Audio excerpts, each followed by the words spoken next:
এক বিয়ে করে পুরুষ, দুই বিয়ে করে সুপুরুষ, তিন বিয়ে করে মহাপুরুষ, চার বিয়ে করে মহাপুরুষ। সুবহানাল্লাহ বলেন।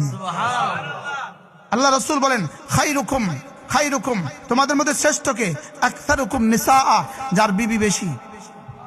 এমন কোন সাহাবী ছিল না যার বিবি বেশি ছিল না, এমন কোন তাবেঈ ছিল না যার বিবি বেশি ছিল না। সুবহানাল্লাহ বলেন। এমন কোন নবী ছিলেন না যার বিবি বেশি ছিল না। এজন্য হারাম তরিকা নয়, পরকিয়া করে নয়।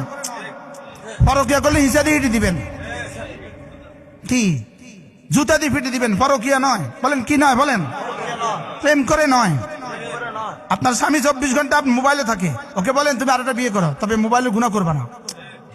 আপনার স্বামী পরকিয়া করে, ওকে আরেকটা বিয়ে করো, তবে খবরদার পরকিয়া করবে না। পরকিয়া করলে ঝাড়ু দিয়ে ফিটে দিবেন। কোন বিচার নাকি ঝাড়ু? বলেন পরকিয়া করলে কি ঝাড়ু দিয়ে পিটিয়ে দিবেন? মনে থাকবে কথা, যেটা পরকিয়া চলবে না, হারাম চলবে না।